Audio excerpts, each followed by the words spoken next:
Clara Jennings fell to her knees in the snow, her husband's blood still frozen on the letter they'd found in his pocket. 3 small boys stood behind her, shivering, hungry, watching their mother break. "Get out of Silver Creek," the sheriff said, his shadow falling over the fresh grave. "You got 3 days, witch, or we'll bury you next to him." She had nowhere to go. No money, no family. Just 3 sons and a dead man's promise that this land would be their home. Subscribe to our channel and follow Clara's story to the very end. Comment your city below. Let us see how far this story travels. The funeral was over before it began. Clara Jennings stood alone at the edge of the cemetery, her 3 sons pressed against her black wool skirt like frightened animals seeking shelter from a storm. The November wind cut through the threadbare fabric, but she didn't feel the cold. She couldn't feel anything anymore. Not since they'd brought Thomas home in pieces. "Mining accident," Sheriff Wade Harrison had called it. His voice had been flat, almost bored when he'd delivered the news 4 days ago. "Tunnel collapsed. Nothing anyone could have done." But Clara knew better. She'd felt the wrongness in her chest for weeks before it happened.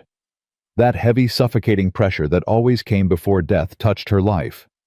She'd begged Thomas not to go into the mine that morning, begged him to stay home just one more day. He'd laughed and kissed her forehead. "You worry too much, Clara. I'll be home before supper." He wasn't. Now she stood over his grave while the town of Silver Creek watched from a distance, their whispers carried on the wind like poison. Cursed woman. Knew something bad would happen when she came here. Poor Thomas. Should have married someone normal. Clara's hands trembled, but she kept her chin high. She would not give them the satisfaction of seeing her cry. Not here. Not in front of her boys. "Mama," Samuel's voice, her eldest at 11, too old for the fear in his eyes. "They're all staring at us." "Let them stare," Clara said quietly. "We've done nothing wrong." "But they think—" "I don't care what they think, Samuel." She squeezed his shoulder, feeling bone beneath too thin flesh. When had her boy gotten so skinny? When had any of them last eaten a proper meal? "Your father is dead. We're going to stand here and honor him. That's all that matters." 8-year-old Elijah pressed closer to her side, silent as always, his dark eyes fixed on the wooden cross marking his father's grave. He hadn't spoken more than a dozen words since they'd told him about Thomas. Clara worried about that silence, about what it might be hiding. But it was 5-year-old Noah who broke her heart. "Mama," he whispered, tugging at her sleeve. "The man in the big hat is very sad. Sadder than us." Clara looked down at her youngest, confused. "What man, sweetheart?" Noah pointed toward the tree line at the edge of the cemetery. "The one watching. He lost someone too. I can feel it." Clara's blood went cold. She looked up, scanning the distant pines, but saw nothing. No one. "There's nobody there, Noah." "Yes, there is." The boy's voice held that strange certainty that always made Clara's skin prickle. "He's hiding, but he's there. He's been watching since we got here." Before Clara could respond, footsteps crunched through the snow behind her. Heavy boots, deliberate pace. She didn't need to turn around to know who it was. "Mrs. Jennings." Sheriff Wade Harrison stepped up beside her, his silver badge catching the weak winter light. He was a large man, thick through the shoulders, with a face that might have been handsome once before. Cruelty hardened it into something else. "Sheriff?" Clara kept her voice neutral, though her heart hammered against her ribs. "Funeral's over," Harrison said. "Time to discuss your situation." "My situation is that I just buried my husband. Surely whatever business you have can wait." Harrison's lips curved into something that wasn't quite a smile. "Afraid not, ma'am. See, there's the matter of your property."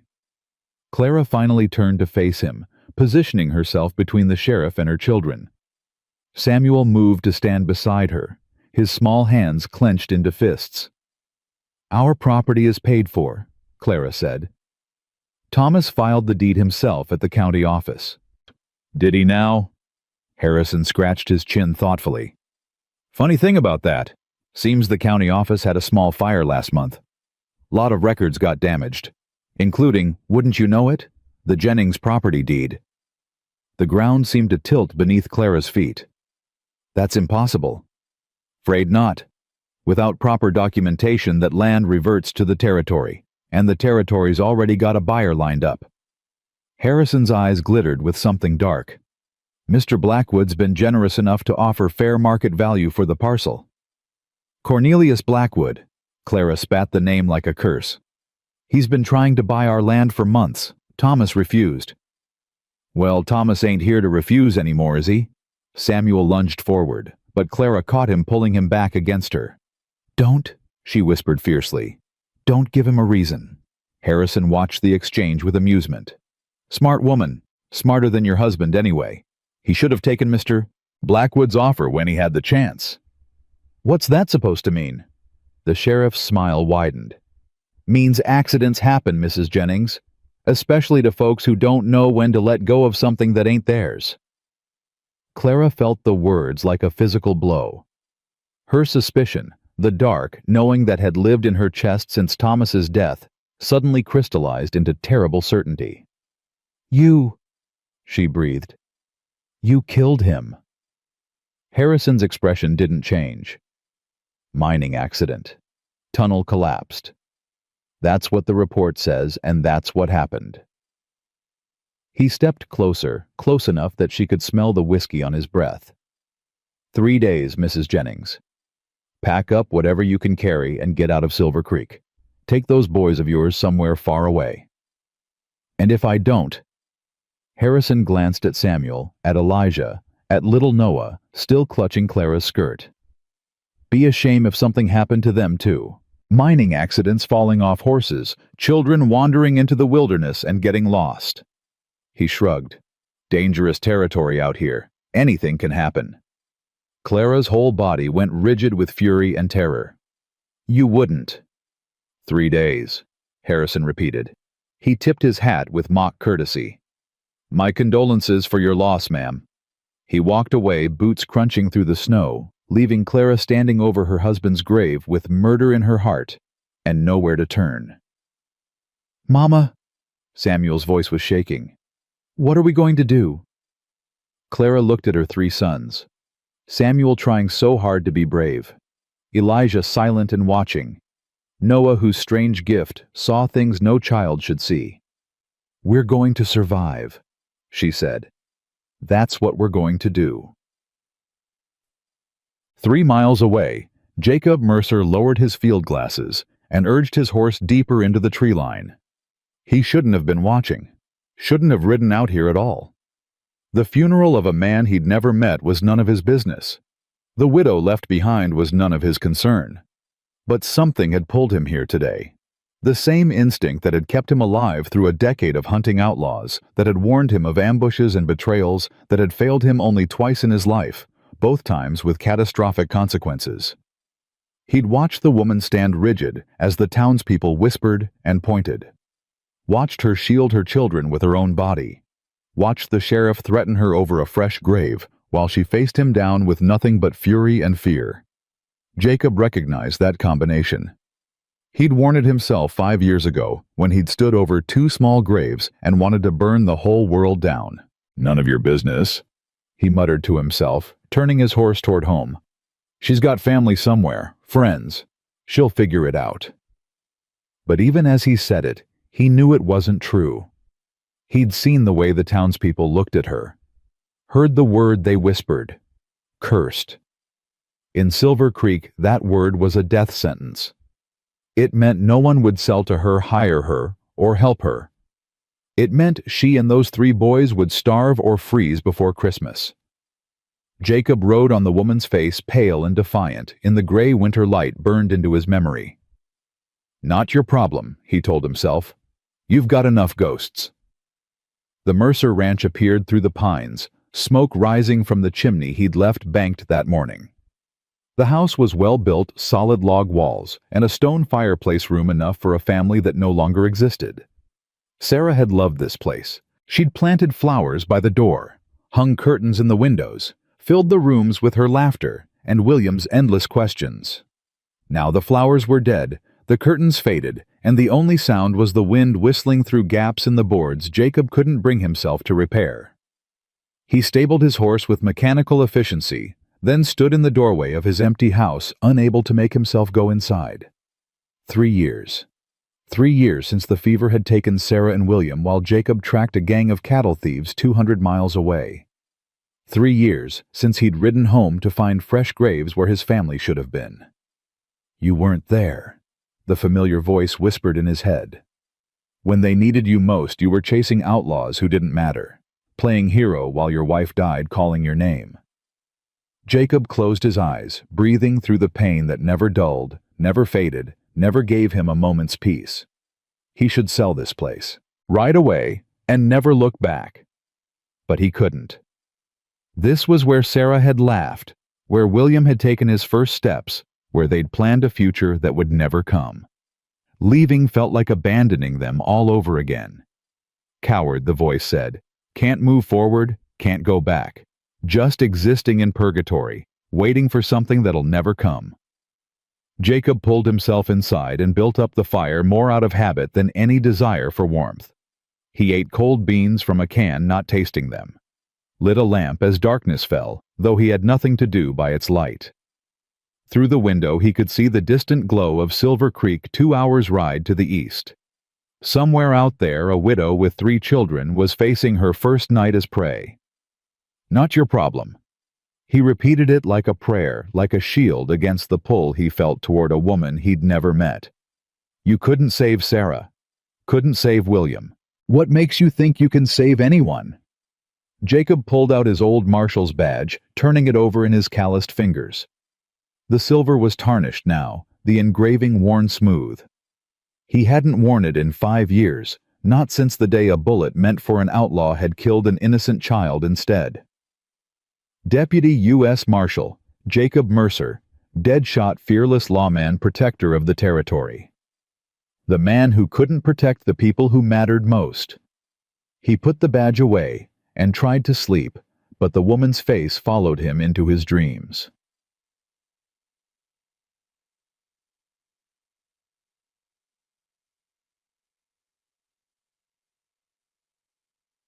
Morning broke gray and bitter. Clara had slept in her clothes pressed between Samuel and Elijah on the narrow bed that had once held her and Thomas. Noah had crawled in sometime during the night, shivering despite the extra blankets, and now lay curled against her chest like a small animal seeking warmth. The fire had died hours ago. Frost crept up the inside of the windows. The cabin Thomas had been building when he died remained half-finished, walls complete, but roof only partially covered gaps in the boards, letting in wind and weather. They'd made it through the summer and fall in this half-shelter. Winter would kill them. Clara eased herself out from between her children, tucking blankets around them, before moving to the cold hearth. Their wood supply was running low. The flour bin was nearly empty. The last of the salt pork had gone into yesterday's thin soup. 3 days. Harrison had given her 3 days to leave. But leave to where? She had no family, left no friends in the territory, no money to travel. Everything she owned was here in this frozen valley, on land that men were willing to kill for. "Thomas, what am I going to do?" The question echoed in the silent cabin unanswered. Clara wrapped her shawl tighter and stepped outside to gather what firewood remained in their small stack. The cold hit her like a physical force, stealing the breath from her lungs. Fresh snow had fallen overnight, covering the muddy yard in pristine white. Beautiful, she thought bitterly. Beautiful and deadly. She was reaching for the first log when she heard it. Hoofbeats muffled by snow, but unmistakable, coming up the path toward the cabin. Clara's hand found the axe leaning against the woodpile. She gripped the handle and turned to face whatever new threat was approaching. The rider emerged from the tree line, a dark figure on a bay horse hat, pulled low against the wind. For one terrible moment, Clara thought it was Harrison come to make good on his threats ahead of schedule. But this man sat differently in the saddle. Taller, leaner, with a stillness about him that spoke of patience rather than aggression. As he drew closer, She could see his face beneath the hat brim, hard-featured, weathered by sun and sorrow, with eyes that held the same hollow emptiness she saw in her own mirror each morning. He reined in his horse 20 feet from the cabin, making no move to dismount. His gaze swept over the half-finished structure, the meager woodpile, the woman standing alone with an axe in her white-knuckled grip. "Ma'am?" His voice was low, rough from disuse. "Who are you?" Clara demanded. "What do you want?" "Name's Mercer. Jacob Mercer." He nodded toward the cabin. "Saw your place from the ridge. Looks like you could use some help with that roof." Clara's eyes narrowed. "I don't know you." "No, ma'am. Then why would you help me?" Jacob was silent for a long moment, his breath fogging in the cold air. "I was at the cemetery yesterday," he said finally. "Saw what happened with the sheriff." Clara's grip on the axe tightened. "You were watching us." "I was." No apology in his tone. "Saw you stand up to him when any sane person would have run. Saw those boys of yours trying to protect you." His eyes met hers directly. "Reminded me of someone I used to know." "Who?" "My wife." The words hung between them, heavy with unspoken meaning. Clara studied him more carefully now, the lines of grief carved into his face, the wedding ring still on his finger, the way he looked at her children with something that might have been recognition. "You lost her," Clara said quietly. 3 years ago." Jacob's jaw tightened. "Her and our boy. Fever took them while I was away. I'm sorry." He nodded once, accepting the condolence without wallowing in it. "Point is, I know what it's like to be alone when the world's trying to bury you. Wouldn't wish that on anyone." The cabin door creaked open behind Clara.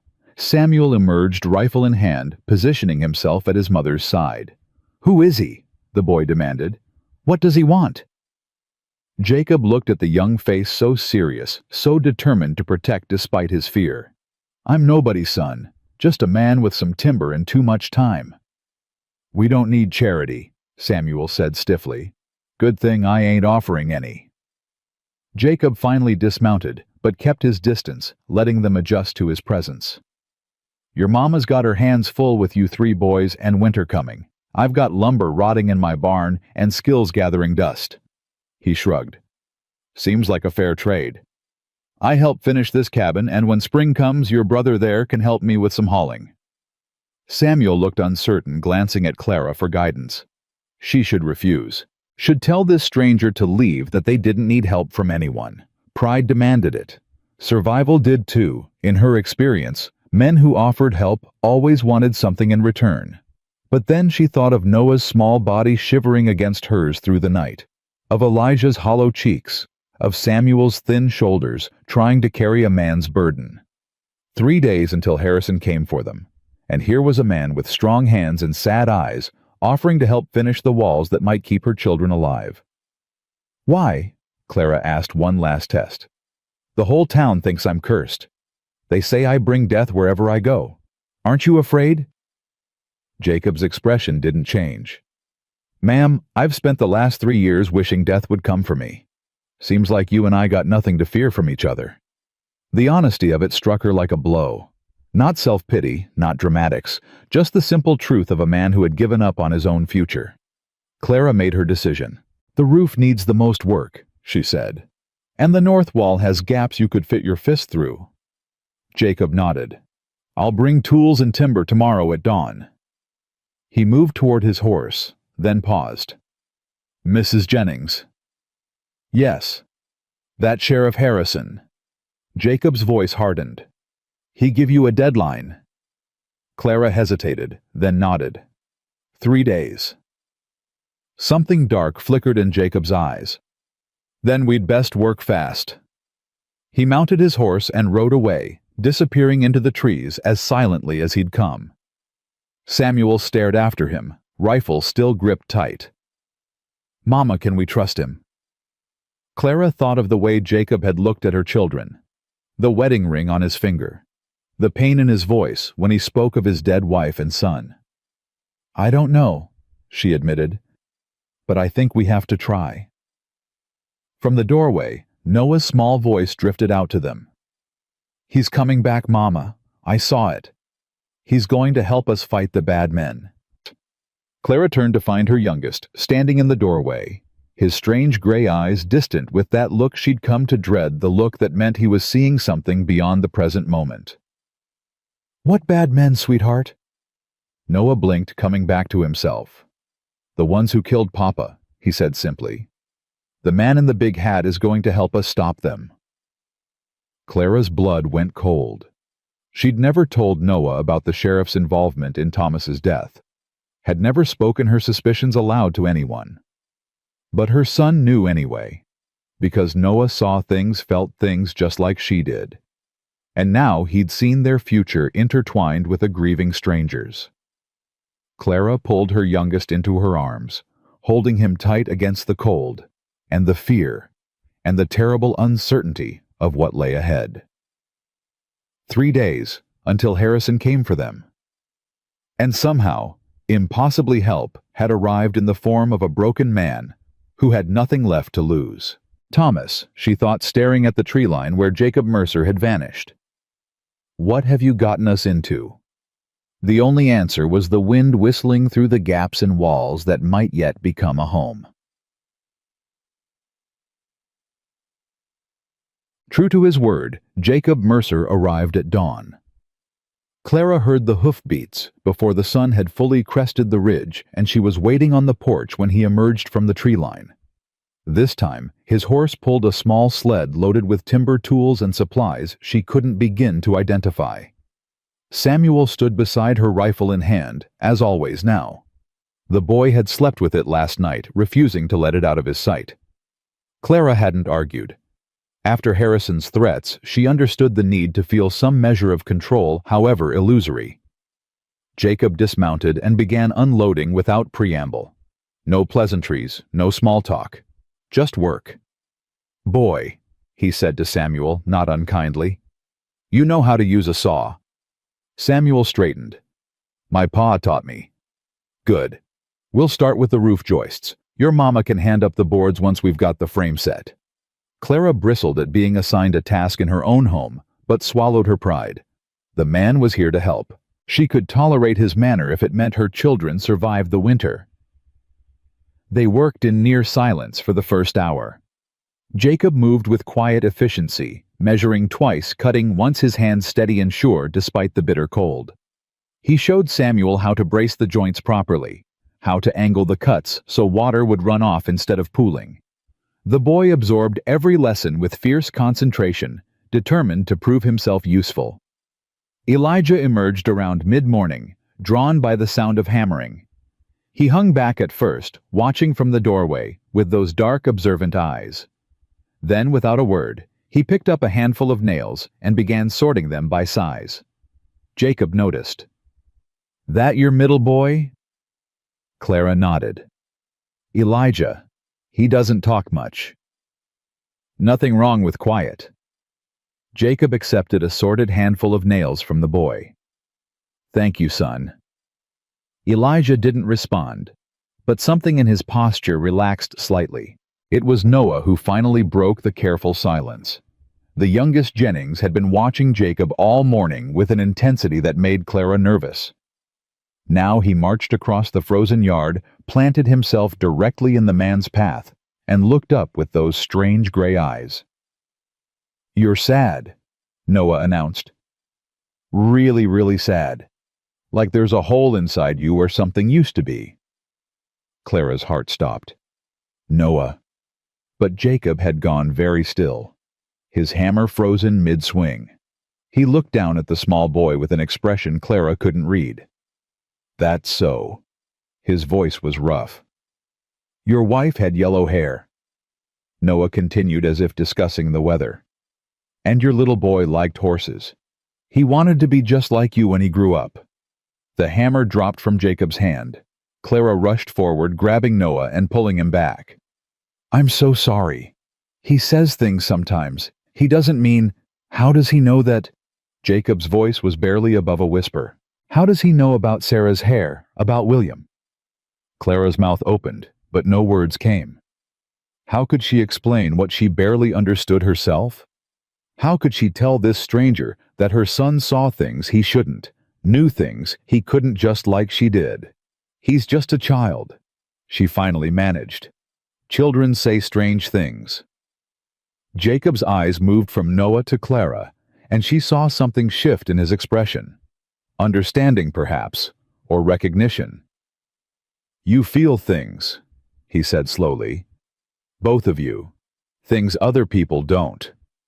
Clara went cold. I don't know what you mean. Yes, you do. Jacob picked up his hammer, but didn't resume working. The townspeople call you cursed. They whisper about you seeing death before it comes. His gaze was steady, probing. Is it true? Every instinct screamed at Clara to deny it. To laugh it off, change the subject, protect herself the way she always had. But something in Jacob's face stopped her. He wasn't afraid. He wasn't disgusted. He was simply asking with the directness of a man who had no patience left for lies. Sometimes, she admitted, her voice barely audible. Sometimes I feel when something terrible is coming. Not clearly, just pressure and dreams. She pulled Noah closer. He's the same but different. He doesn't see death. He sees other things, feelings, paths. She waited for Jacob to recoil, to make his excuses and ride away, leaving them alone with their strangeness. Instead, he nodded once and turned back to the roof. My grandmother was the same, he said, driving a nail with practiced precision. Knew things she shouldn't. Saved my grandfather's life twice with her warnings. Another nail. Some folks called her witch. Others called her blessed. She just called it paying attention to what most people ignore. Clara stared at him, stunned into silence. Your boy's gift isn't a curse, Mrs. Jennings. Jacob looked down at Noah, and for the first time, something like warmth flickered in his eyes. And neither is yours. Noah beamed up at him. I knew you'd understand. I saw it. Despite everything, Clara felt the corners of her mouth twitch. You see quite a lot for someone so small. I'm almost 6, Noah said with dignity. That's practically grown up. A sound escaped Jacob's throat. It took Clara a moment to realize it was a laugh, rusty and brief, as if he'd forgotten how to make it. The tension broke like ice in spring. They returned to work, but something had changed. The silence between them was easier now, companionable rather than wary. When Samuel made a mistake with the saw, Jacob corrected him without criticism. When Elijah brought water from the well, Jacob thanked him by name. By midday, half the roof was properly covered. Clara called a halt for food such as it was. Thin soup stretched with the last of their potatoes, hard bread that required soaking to chew. She was embarrassed to offer it to a guest, but Jacob ate without complaint, sitting on an overturned bucket while the boys crowded around him. Mr. Mercer, Samuel asked through a mouthful of bread, were you really a lawman? Clara shot her son a warning look, but Jacob didn't seem offended. Was, he confirmed. Deputy U.S. Marshal for about 10 years. What happened? Samuel, Clara said sharply. That's not polite. But Jacob shook his head. It's all right. Boy deserves to know who's helping his family. He set down his bowl, his expression going distant. I made a mistake. Cost someone their life. Couldn't wear the badge after that. Samuel's eyes widened. You killed someone. Not on purpose, but that didn't matter much to the family of the person who died. Jacob's jaw tightened. Sometimes doing your best isn't good enough.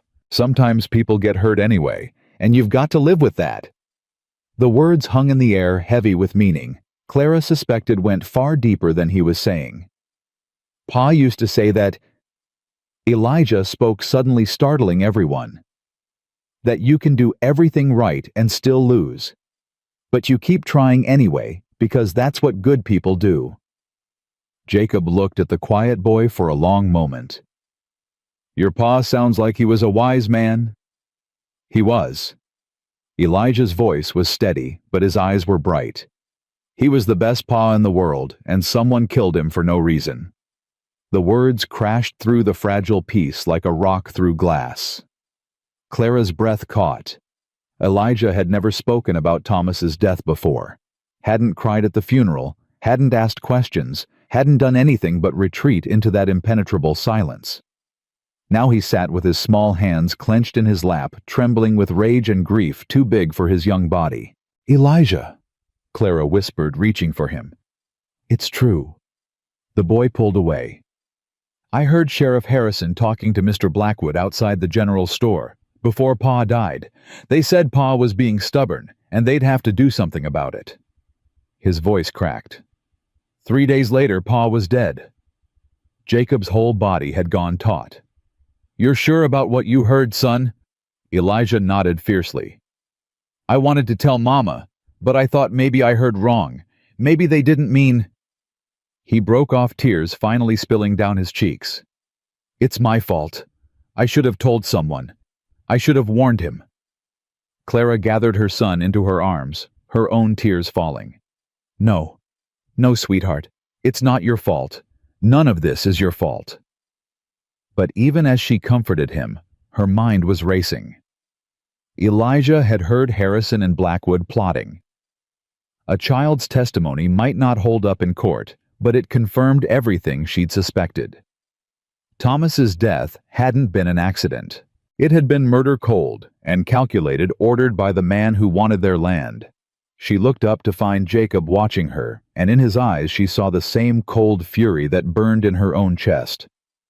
"We need to talk," he said quietly, "after the boys are in bed." Clara nodded, understanding. Some conversations weren't meant for children's ears. They worked through the afternoon with renewed intensity, as if physical labor could burn away the horror of what Elijah had revealed. By sunset, the roof was complete. No more gaps, no more wind whistling through. For the first time since Thomas's death, the cabin felt like shelter instead of a trap. Jacob helped Samuel stack the leftover timber against the north wall, then stood back to survey their work. "Should hold through winter," he said. "Tomorrow we'll start on the inside. Get some proper chinking in those gaps, maybe build out that fireplace so it throws more heat." "Thank you." The words felt inadequate for everything he'd done, but Clara didn't know how else to express it. "I don't know how to repay you." "Don't want repayment." Jacob pulled on his gloves, preparing to ride. "Just want to see those boys survive to spring." Clara watched him mount his horse, a question burning on her tongue. She shouldn't ask, shouldn't push, but the words came anyway. "Why do you really care what happens to us?" Jacob was silent for so long she thought he wouldn't answer. Then his voice low and rough, he said, 3 years ago, I rode home from a job to find my wife and son buried in the ground. The whole town knew they were sick. Not one person rode out to tell me. Not one person stayed to help them." His hands tightened on the reins. "I swore I'd never be like them, never watch someone suffer when I could do something about it." He rode away before Clara could respond, his figure swallowed by the gathering dusk.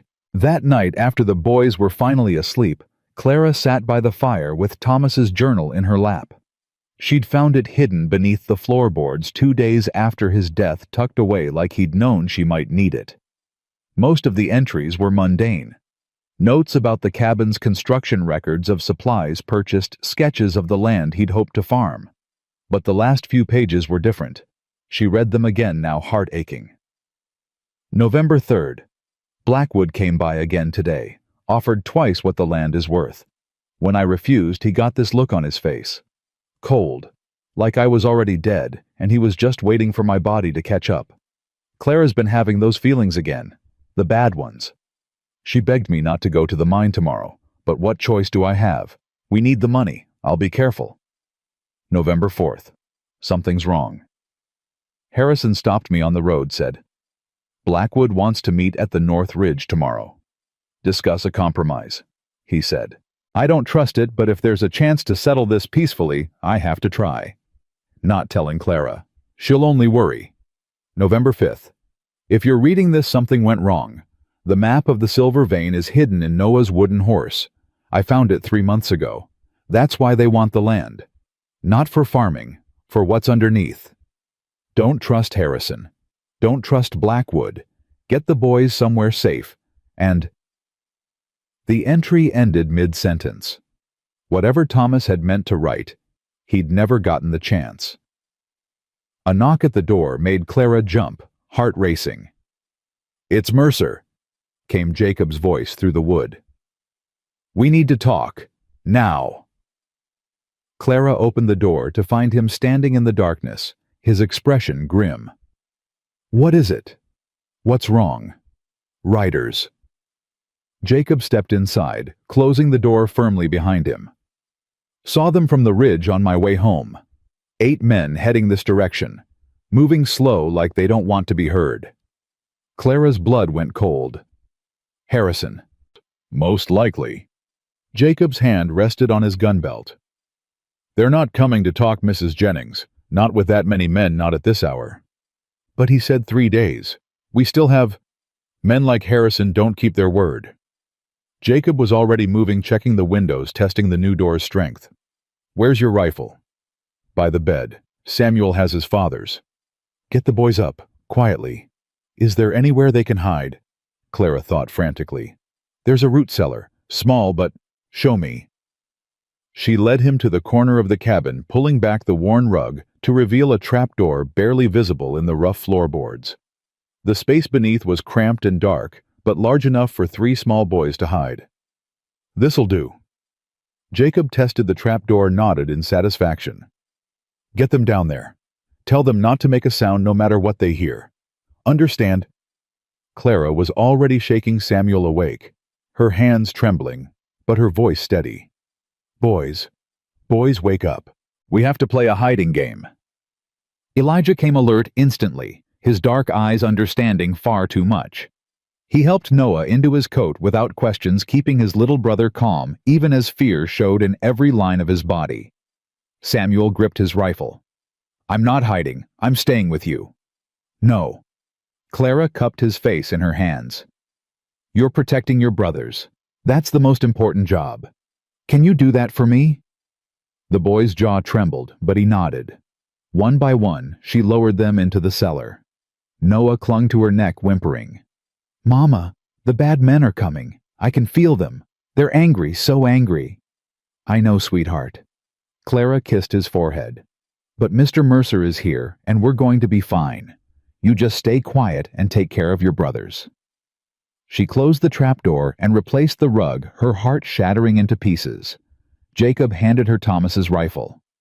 "You know how to use this." "Thomas taught me." "Good. Stay away from the windows. If they get past me—" "They won't." Clara checked the rifle's chamber with hands that had stopped shaking. "Because I'll be standing beside you, not hiding behind you." Jacob looked at her for a long moment. Then incredibly he smiled. Just a small thing, barely a twitch of his lips, but real. "Your husband was a lucky man," he said quietly. Before Clara could respond, hoofbeats echoed in the distance. Many hoofbeats coming fast now that secrecy no longer mattered. Jacob moved to the window, peering out into the darkness. 8 riders. Harrison's in front. They've got torches. Clara joined him, her stomach dropping at the sight of flames bobbing through the trees. "What do we do?" "First, we give them a chance to turn around." Jacob's voice was calm, almost cold. "Then if they don't, we do what we have to." He opened the door and stepped onto the porch, positioning himself between the cabin and the approaching riders. Clara followed, rifle raised, standing at his shoulder. The riders reined in 20 feet from the cabin, their torches casting dancing shadows across the snow. Harrison sat at their head, his badge gleaming in the firelight. "Well, well," the sheriff's voice dripped with mock surprise. "Mercer, didn't expect to find you here." "Then you weren't paying attention." Jacob's hand rested on his gun, easy but ready. "Turn around, Harrison. Take your men and go home." Harrison laughed. "Now why would I do that? I'm here on official business. The widow's being evicted. She's got 2 more days by your own count. Plans change. Harrison's eyes moved to Clara. Should have left when you had the chance, witch. Now we're going to have to do this the hard way. There doesn't have to be a hard way. Jacob's voice was steady. Whatever Blackwood's paying you, it's not worth dying for. One of the men behind Harrison shifted nervously. Another muttered something under his breath. Who said anything about dying? Harrison's smile turned ugly. Way I see it, we're 8 against 1.5. Your gun arm's good, Mercer, but it ain't that good. Try me. The words were quiet, almost gentle, but something in Jacob's tone made 2 of the riders actually back their horses up. Harrison noticed. His face darkened with anger. Don't be stupid. You're not a marshal anymore. You've got no authority here, no backup, nothing. Walk away now, and we'll forget we saw you. Can't do that. Why the hell not? Jacob glanced at Clara, then back at Harrison. Because some things are worth fighting for, even when you know you might lose. For a long moment, no one moved. The torches crackled in the silence. Snow began to fall soft and steady, catching the firelight like drifting sparks. Then Harrison drew his gun. Clara moved without thinking. She stepped in front of Jacob's rifle, raised her voice ringing out across the frozen yard. You shoot him, you'd better shoot me too. And then you'd better explain to the whole territory how a sheriff and 8 deputies murdered an unarmed widow defending her home. Harrison's gun wavered. Get out of the way. No. Clara's finger found the trigger. My husband is dead. My children are orphans. I've got nothing left to lose, Sheriff. Can you say the same? Behind Harrison, another rider peeled away, riding hard back toward town. Then another. The nervous murmurs grew louder. This ain't what we signed up for, someone muttered. Blackwood said it'd be easy, said she'd run. Shut up, Harrison snarled. But his confidence was cracking. He could see his support melting away into the snowy night. Jacob stepped up beside Clara, his presence solid and reassuring. It's over, Harrison. Your men know it. You know it. Ride away now, and maybe we can all pretend this never happened. The sheriff's face contorted with rage. For one terrible moment, Clara was certain he would fire anyway, consequences be damned. Then his gun lowered. This isn't over, Harrison said, his voice shaking with fury. You think you've won something here? Blackwood owns this valley. He owns the bank, the mine, the judge. You've got nothing. We've got each other, Clara said quietly. That's more than you'll ever have. Harrison spat in the snow at her feet. Then he wheeled his horse and rode away, the remaining deputies following in his wake. Clara watched until the last torchlight disappeared into the trees. Only then did she allow herself to sag the rifle, suddenly impossibly heavy in her hands. They'll be back, Jacob said. I know. Probably with more men. Probably with a legal excuse to do what they wanted to do tonight. I know. Clara looked up at him. But not tonight. Tonight my boys are safe. She went to the hidden trapdoor and opened it. 3 small faces looked up at her, tear-streaked and terrified. It's over, she said, reaching for them. They're gone. You're safe. Samuel climbed out first, then turned to help his brothers. When all 3 boys were standing in the cabin, they threw themselves at Clara, clinging to her like drowning men to driftwood. Mama, Noah whispered against her neck. The man in the big hat saved us, just like I said he would. Clara looked over her children's heads at Jacob Mercer standing alone in the doorway, with snow in his hair and grief in his eyes. Yes, she said softly. He did. Jacob nodded once, then turned to go. Where are you going? Samuel asked, his voice sharp with alarm. Home. Storm's coming. You'll be safe tonight. Jacob paused at the door. I'll be back at dawn. Wait. Clara gently disentangled herself from her sons and crossed to him. You should stay. The weather's turning, and after what just happened. Wouldn't be proper. But Jacob's eyes lingered on the boys on the warm fire on the roof he'd helped build. People talk enough about you already. People can go to hell. The profanity startled them both. Clara felt color rise to her cheeks, but she didn't take it back.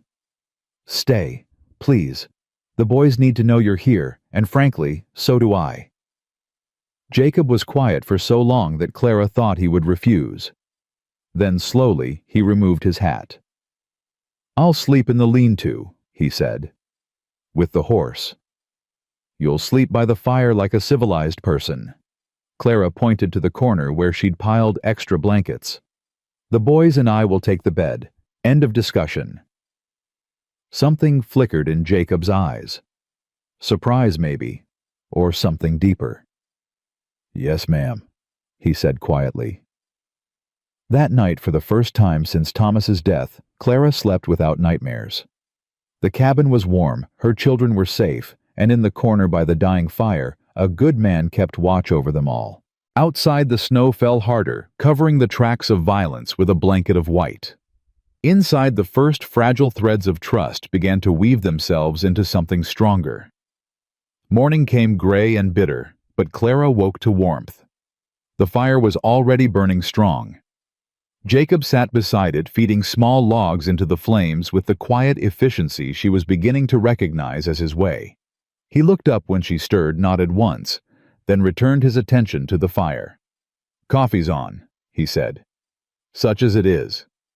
Clara sat up carefully, not wanting to wake the boys, still tangled together on the narrow bed. You didn't have to do that. Couldn't sleep anyway. Jacob poured dark liquid into a tin cup and held it out to her. Storm passed. Roads should be clear. Clara accepted the coffee, wrapping her cold fingers around the cup's warmth. The bitter taste was almost pleasant, a reminder of normal mornings before everything fell apart. What happens now? She asked quietly. Jacob was silent for a moment. Now we figure out what Blackwood's really after, and we find a way to stop him before Harrison comes back with legal papers and a bigger posse. You sound like you've done this before. Spent 10 years chasing men who thought they were above the law. Jacob's jaw tightened. Blackwood's no different. He's just got more money and better lawyers.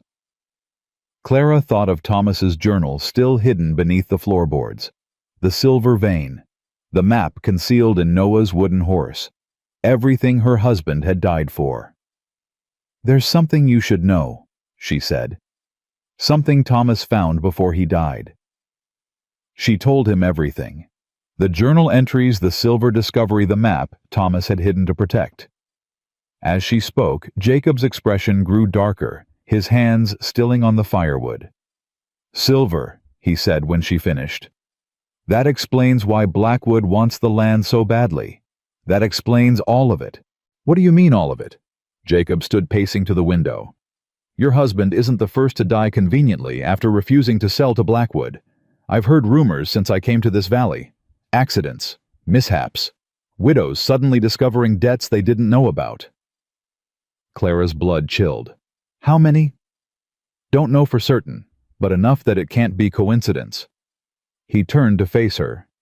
Dr. Price in town, she might know more. She certifies all the deaths in the territory. Adelaide Price. Clara shook her head. She won't help us. She's part of this town, and this town wants me gone. She lost her son 3 years ago. Mining accident. Jacob's voice was flat. Same mine Blackwood owns. Understanding dawned in Clara's eyes. You think Blackwood killed her son too? I think if we can show her what we know, she might be willing to share what she knows. Jacob reached for his coat. I need to go to town. Talk to some people. See if there's anyone else willing to stand against Blackwood. You'll be careful. The question came out more urgent than Clara intended.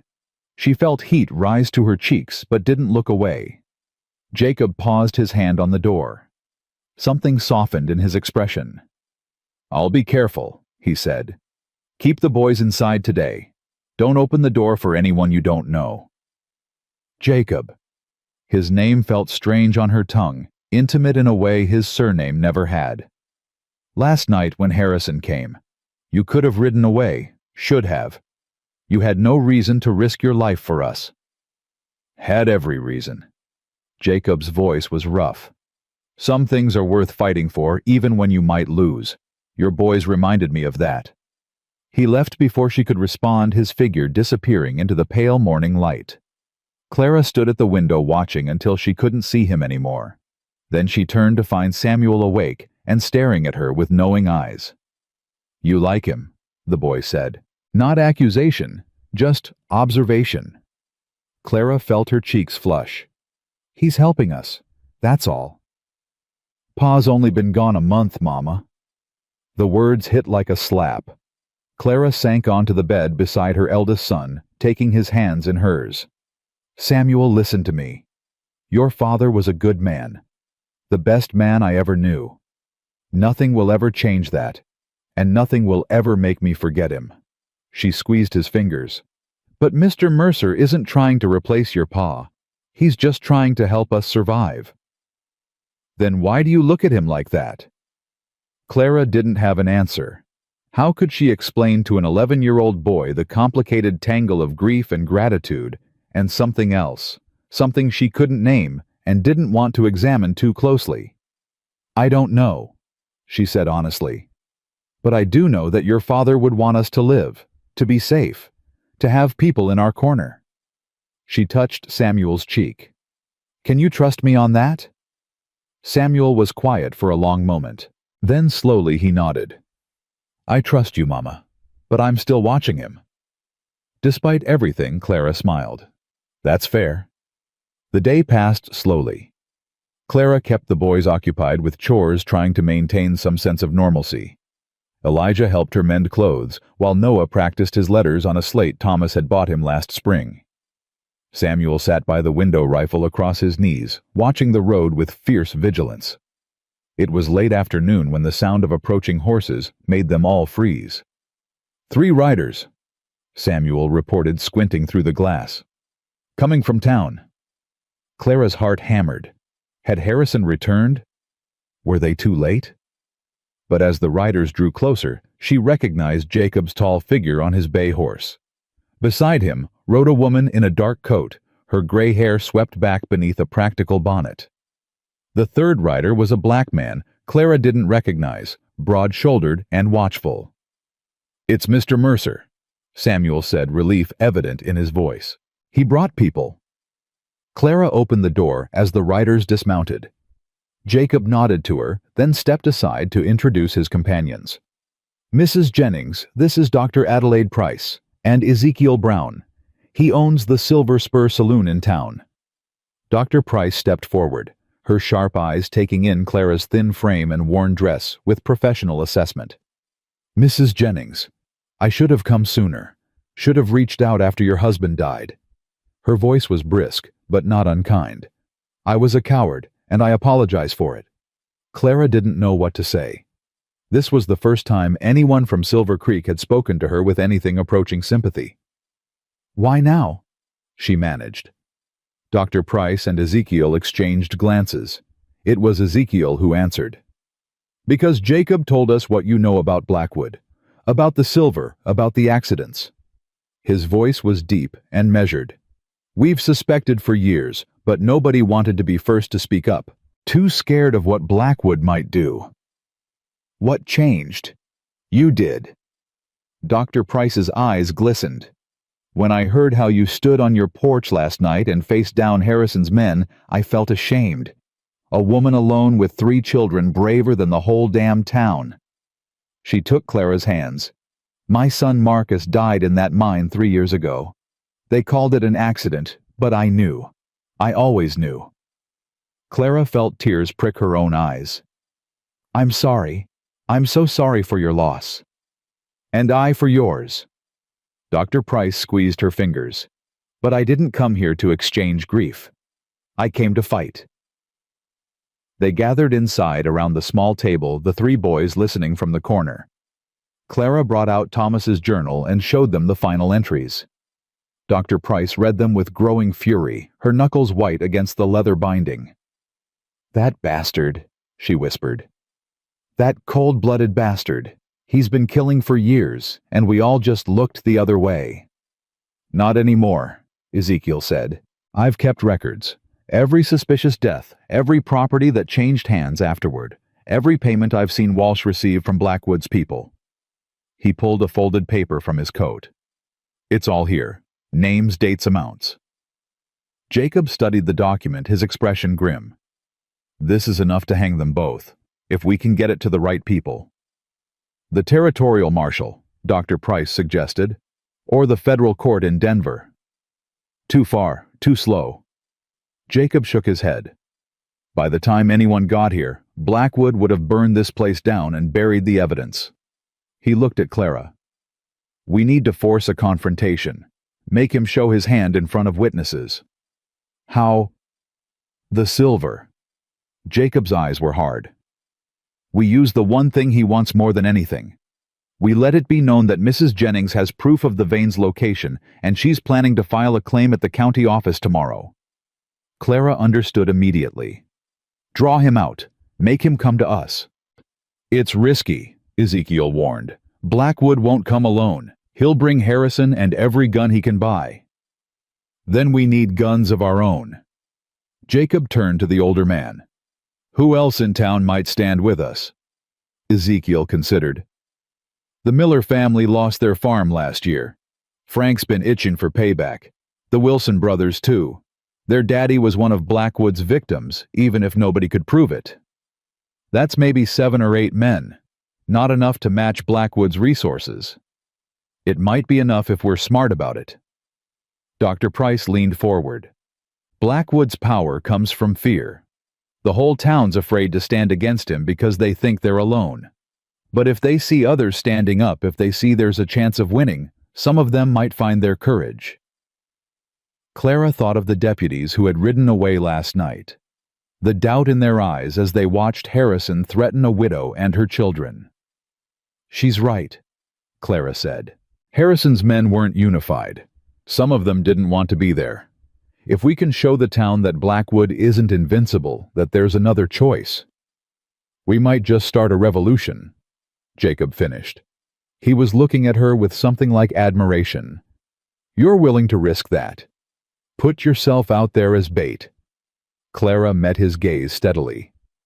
My husband died for this land. My children nearly died for it. I'm done running, done hiding, done being afraid. Her voice hardened. If Blackwood wants this property, he's going to have to take it over my dead body. Mama. Noah's small voice cut through the tension. Everyone turned to look at the youngest Jennings boy standing in the corner with his wooden horse clutched to his chest. What is it, sweetheart?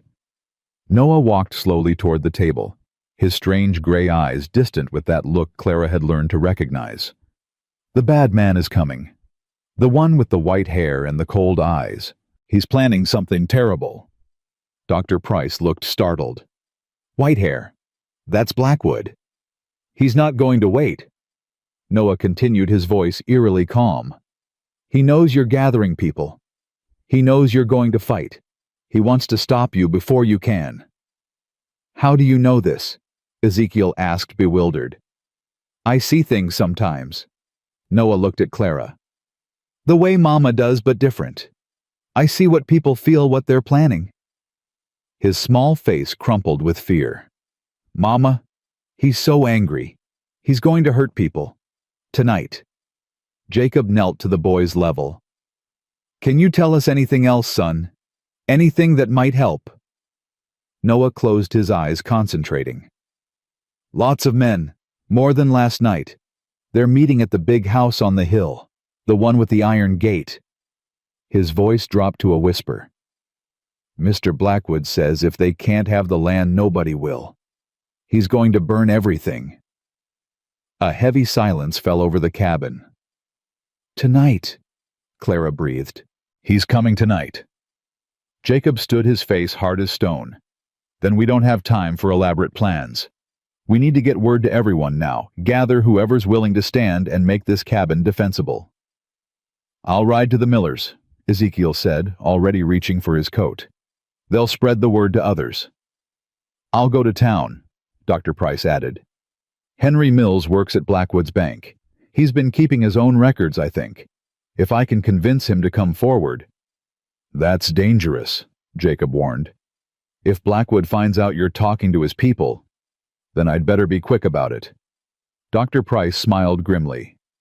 "I've been afraid long enough. Time to remember what courage feels like." Within minutes they were gone, riding hard toward town, as the winter sun began its descent toward the horizon. Clara watched them go, then turned to find Jacob organizing their defenses with military precision. He directed Samuel to reinforce the window shutters, showed Elijah where to stack ammunition, checked every weapon in the house with practiced efficiency. "You've done this before," Clara observed. "Prepared for a siege." "More times than I can count." Jacob didn't look up from the rifle he was cleaning. "Never thought I'd be doing it again. Never wanted to. But here you are." Now he did look at her, and something in his eyes made Clara's breath catch. "Here I am." The moment stretched between them, full of unspoken things. Then Noah tugged at Jacob's sleeve, breaking the spell. "Mr. Mercer, are the bad men going to kill us?" Jacob knelt again, putting himself at eye level with the frightened boy. "Not if I can help it." "But there's so many of them, and you're just one person." "I'm not alone." Jacob glanced at Clara, then back at Noah. "I've got your mama, who's the bravest woman I've ever met. I've got your brothers, who are tough as nails. And I've got you, who can see things nobody else can see." He put a hand on Noah's shoulder. "That makes us stronger than any army Blackwood can buy." Noah considered this seriously. Then his small face lit up with a smile. "I saw something else," he said. "In my dreams last night, after all the scary parts." "What did you see?" "Snow." Noah's voice was wondering. "Lots of snow falling on everything, and everybody standing together, and Mama was smiling. Really smiling like she used to before Papa died." He looked at Jacob with those strange, knowing eyes. "You were there too, holding her hand." Clara felt heat flood her cheeks. Jacob cleared his throat, looking almost as flustered as she felt. "Well," he said gruffly, "let's make sure that dream comes true then." He stood and returned to his preparations, but Clara noticed his hands weren't quite steady. Hours passed. The sun sank lower. Samuel kept watch at the window, reporting every sound, every movement in the gathering dusk. Elijah sat with his back against the wall, drawing something on his slate with fierce concentration. When Clara looked over his shoulder, she saw he'd sketched the cabin surrounded by figures, some attacking, some defending. "Which ones are we?" she asked softly. "These." Elijah pointed to the small cluster around the cabin's door. "And these are the people coming to help." He'd drawn more figures arriving from the east, their forms rough but clearly moving toward the defenders. "You think they'll come, the townspeople?" Elijah nodded. "They're tired of being scared. I can see it in their faces when I watch them in town. They want someone to be brave first. And that someone is us. That someone is you, Mama." Elijah looked up at her with those dark, observant eyes. "You and Mr. Mercer. You're showing them it's possible." Clara hugged her middle son, marveling at the wisdom in his young heart. Thomas had been like this too, she remembered. Quiet, watchful, understanding things, without needing them, explained. "I love you," she whispered against his hair. "I know." Elijah returned the embrace briefly, then pulled back with a hint of a smile. "I love you too. Now let me finish my drawing." The first riders appeared just after sunset. "They're coming," Samuel called, his voice tight with fear. "From town, lots of them." Clara's heart seized. Had Blackwood already mobilized? Were they too late? But Jacob was at the window, squinting into the fading light. Then his shoulders relaxed slightly. "It's Ezekiel," he said, "and he's not alone." Clara joined him at the window and felt tears spring to her eyes. Behind Ezekiel rode the Miller family, all 5 of them. Behind them came the Wilson brothers, grim-faced and armed. Behind them, more faces. She didn't recognize men and women from the outlying farms. People who had suffered under Blackwood's reign and were finally ready to fight back. And at the rear of the column, riding beside Dr. Price, was a thin, nervous-looking man Clara recognized from the bank. "Henry Mills," Jacob murmured. She actually convinced him. The riders pulled up in front of the cabin, their horses stamping and snorting in the cold air. Ezekiel dismounted first, his dark face split with a rare grin. "Told you they'd come," he said. Once word got out that someone was finally standing up to Blackwood people, couldn't volunteer fast enough. Frank Miller stepped forward, a grizzled man in his 50s, with hard eyes and a harder jaw. "Mrs. Jennings, I knew your husband. He was a good man, didn't deserve what happened to him." "No," Clara agreed. "He didn't. Well, we're here to make sure it doesn't happen to you or those boys." Miller jerked his thumb over his shoulder. 23 of us all told. More coming when they can slip away without being noticed." Clara looked at the assembled group, these strangers who had ridden through the cold and dark to defend a woman they barely knew. "Why?" she asked, her voice breaking. "Why would you risk yourselves for me?" It was one of the women who answered, a weathered farmer's wife with steel-gray hair and fierce eyes. "Because we're sick of being afraid, Mrs. Jennings. Sick of watching Blackwood take whatever he wants while we cower and pray he doesn't come for us next." She dismounted and walked up to Clara, taking her hands. "You stood on your porch last night and told Harrison's men to go to hell. That took more courage than this whole town's shown in 10 years. Least we can do is stand with you now." Clara couldn't speak, couldn't find words for the gratitude and hope swelling in her chest. Jacob stepped forward, taking charge with the natural authority of a man born to lead. "All right, listen up. Blackwood's coming tonight, probably with every gun he can muster. We need to set up defensive positions, establish lines of fire, make sure nobody can approach this cabin without us seeing them." The group listened intently as Jacob outlined his plan. Men were assigned positions around the property.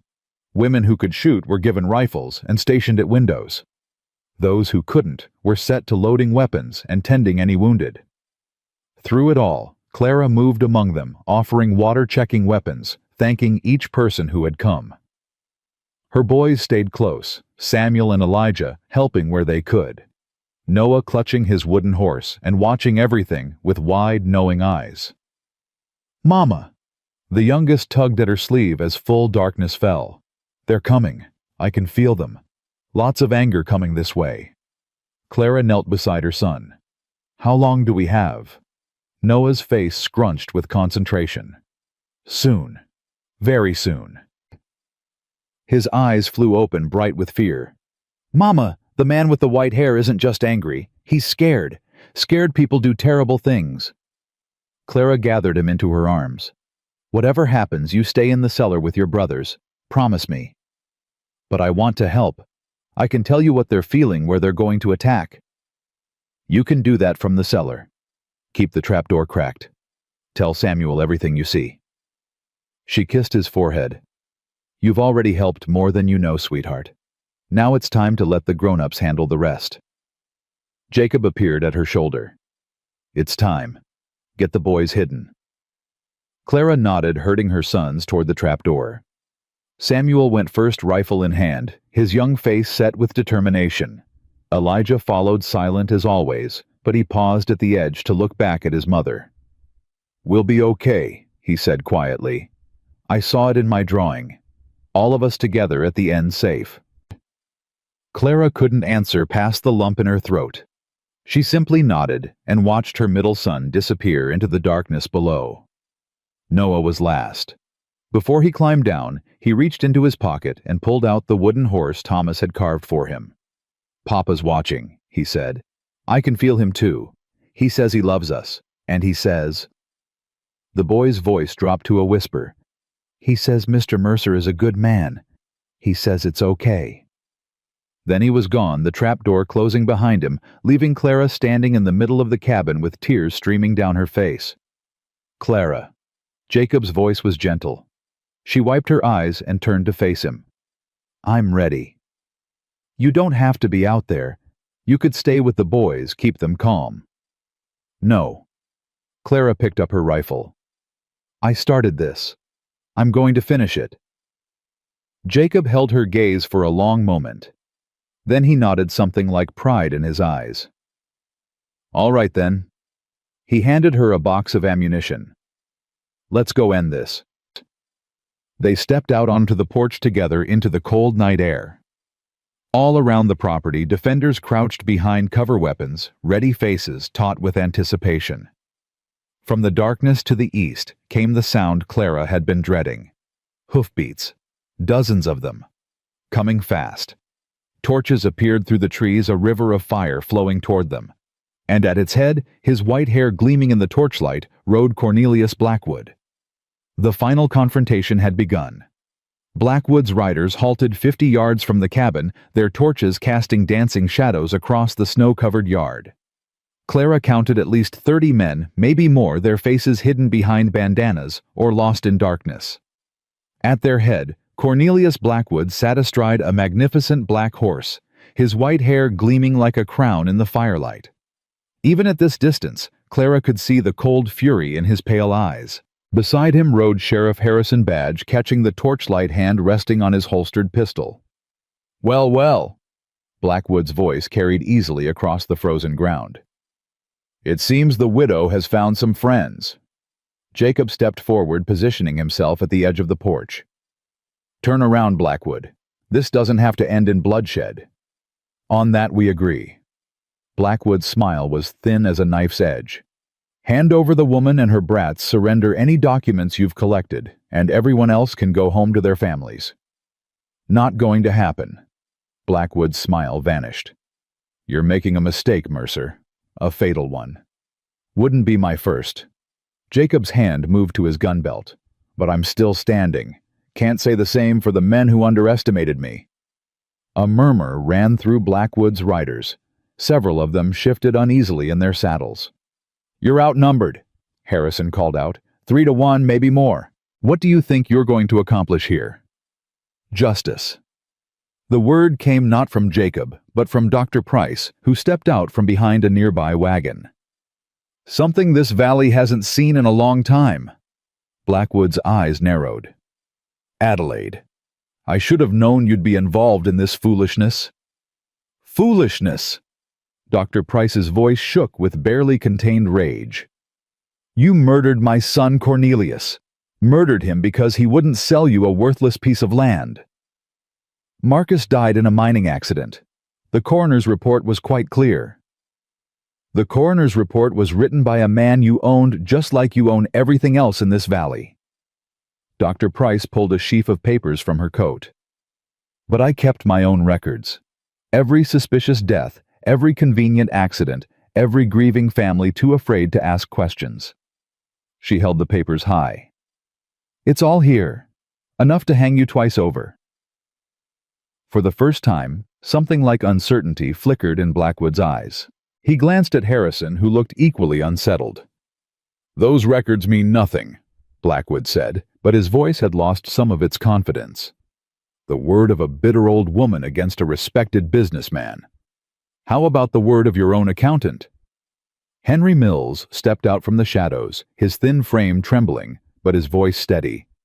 I have the financial records, Mr. Blackwood. Every payment to Sheriff Harrison after a convenient death. Every bribe to county officials. Every forged document. He swallowed hard. I've been keeping copies for 3 years, waiting for someone brave enough to use them. The murmur among Blackwood's men grew louder. Clara saw several of them exchange worried glances. You treacherous little worm. Blackwood's composure finally cracked. After everything I've done for you. Done for me? Mills's voice rose with sudden anger. You made me complicit in murder. Made me sign off on deaths I knew weren't accidents. I haven't slept through the night in years because of what you forced me to do. He straightened his thin shoulders. No more. Tonight it ends. Blackwood's face contorted with rage. He turned to his men, his voice rising to a shout. Are you going to let these people make fools of us? Are you going to let a witch and a washed-up lawman destroy everything we've built?" But his men weren't moving. If anything, they were pulling back, creating distance between themselves and their employer. "Mr. Blackwood." One of the riders pushed forward, removing his bandana to reveal a young face barely out of boyhood. "Some of us didn't sign up for this. We came to evict a squatter, not fight a war." "You'll do what I pay you to do. Not this." The young man shook his head. "My pa always said there's no amount of money worth selling your soul for. I reckon I finally understand what he meant." He turned his horse and rode away into the darkness. After a moment, 2 more riders followed, then 3 more. Clara watched in disbelief as Blackwood's army began to melt away, men slipping into the night like shadows fleeing the dawn. "Cowards!" Blackwood screamed. "Every last one of you cowards! No Cornelius!" Jacob's voice was calm, almost gentle. "They're just men who finally realized what they were fighting for, and what they were fighting against." Blackwood wheeled on him, his face twisted with fury. "You think this changes anything? I own this valley. I own the bank, the mine, the courts. Even if you survive tonight, I'll destroy you. All of you. I'll burn your homes, ruin your businesses, see your children starve in the streets." "You'll try." Clara stepped forward to stand beside Jacob, her rifle steady in her hands. "But you'll fail, because we're not afraid of you anymore." Something in Blackwood seemed to snap. He drew a pistol from his coat, leveling it at Clara. "If I can't have this land," he snarled, "neither will you." 3 things happened at once. Harrison lunged forward, shoving Blackwood's arm just as the gun fired. The bullet went wide, shattering a window somewhere behind Clara. Jacob drew and fired in one fluid motion, hitting Blackwood's gun hand. The pistol flew away into the snow. And from beneath the cabin through the cracked trapdoor came Noah's voice. "Mama, the sheriff isn't bad. He's trying to help." Time seemed to freeze. Blackwood clutched his wounded hand, screaming in pain and rage. Harrison sat frozen on his horse, his gun still holstered, his face a mask of conflict. "Harrison!" Jacob's voice cut through the chaos. "It's over. You know it's over." The sheriff's eyes moved from Blackwood to Jacob to Clara. In them, Clara saw something she never expected: guilt. Deep, crushing guilt. "I killed your husband," Harrison said, his voice barely above a whisper. "Pushed him off Echo Ridge when he refused to sell." Clara's grip tightened on her rifle. Her finger found the trigger. "I know," she said. "He begged me not to." Harrison's face crumpled. "Said his boys needed him. Said you needed him." A tear tracked down his weathered cheek. "I did it anyway. Because Blackwood told me to. Because I was afraid of what he'd do to me if I refused." "Why are you telling me this now?" Harrison looked at her with empty eyes. "Because I'm tired, Mrs. Jennings. Tired of being afraid. Tired of doing terrible things for terrible men." He slowly drew his pistol, and for a heartbeat Clara thought he was going to shoot her. Instead, he turned the gun around and held it out handle first. "I'm done," he said. "Whatever happens to me now, I'm done." Jacob moved forward carefully, taking the gun from Harrison's unresisting hand. "Get off your horse, slowly." Harrison dismounted and stood in the snow. His hands raised, his head bowed. Around them, what remained of Blackwood's men watched in stunned silence. "This is insane." Blackwood spat, still cradling his wounded hand. "Harrison, what are you doing? We had a deal." "The deal's off, Cornelius." Harrison didn't look at his former employer. "It's been off for a long time. I just didn't have the courage to admit it." "You spineless—" "Enough!" Jacob's voice cracked like a whip. "Cornelius Blackwood, you're under citizen's arrest for conspiracy to commit murder, bribery of public officials, and enough other crimes to keep the territorial court busy for years. You have no authority here. I have the authority of 30 witnesses who just watched you try to murder an unarmed woman." Jacob gestured to the assembled townspeople. I have the authority of records and documents proving your crimes, and I have the authority of a badge I never should have put down." He reached into his pocket and pulled out his old marshal's badge, tarnished but still gleaming in the torchlight. "This badge doesn't give me the right to make arrests anymore," Jacob said. "But it reminds me of an oath I took, to protect the innocent, to pursue justice, to stand against evil even when it wears a respectable face." He pinned the badge to his coat. "Tonight I'm keeping that oath." Frank Miller stepped forward, rope in hand. "Reckon we should tie these two up before they cause any more trouble." "Hold on." Clara moved toward Harrison, her rifle still raised. Every eye watched her as she approached the man who had murdered her husband. "Mrs. Jennings." Harrison's voice was broken. "I know there's nothing I can say." "You're right. There isn't." Clara stopped inches from him, close enough to see the tears tracking through the dust on his face. "You took my children's father. You took my husband. You took everything. I know. I should kill you right now.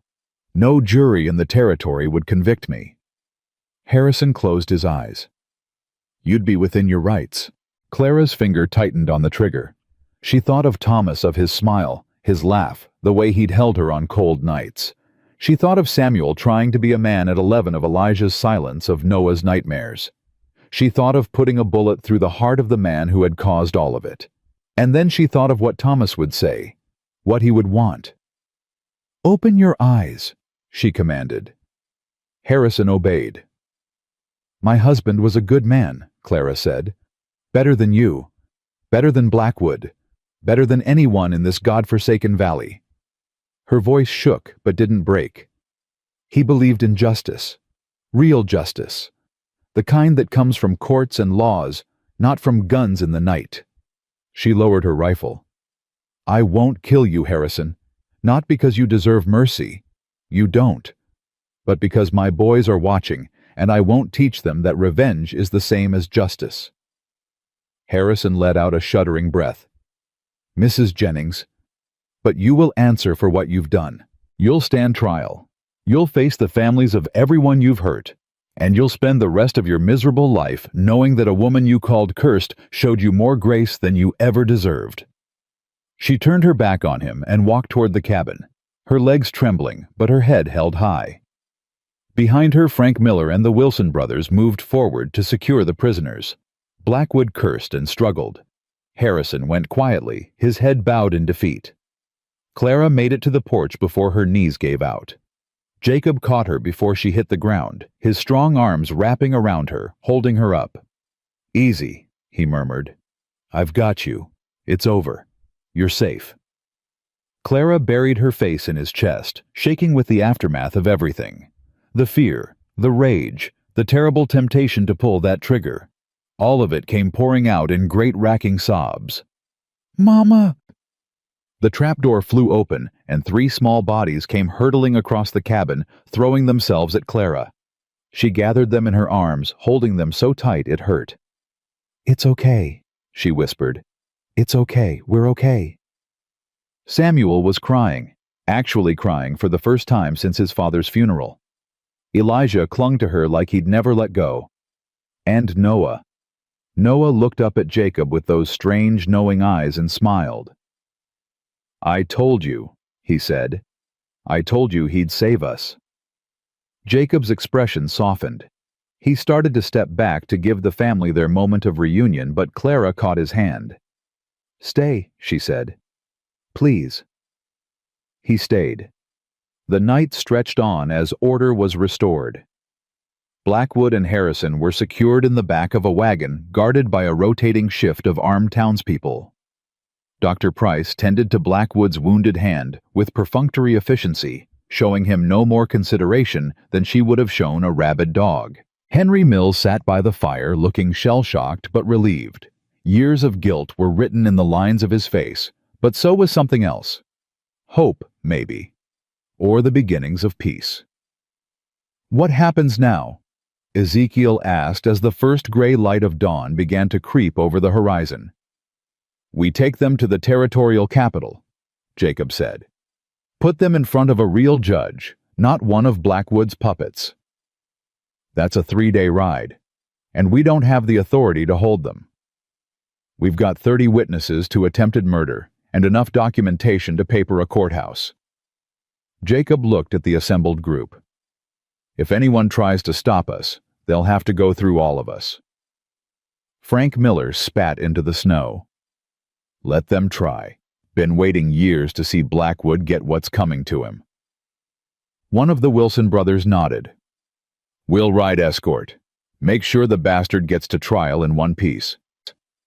As the townspeople organized the transport, Clara found herself standing at the edge of the property, looking out over the land Thomas had died for. The snow was pink with dawn light, beautiful and peaceful, as if the violence of the night had never happened. You should rest. Jacob's voice came from behind her. It's been a long night. I can't. Clara shook her head. Too much running through my mind.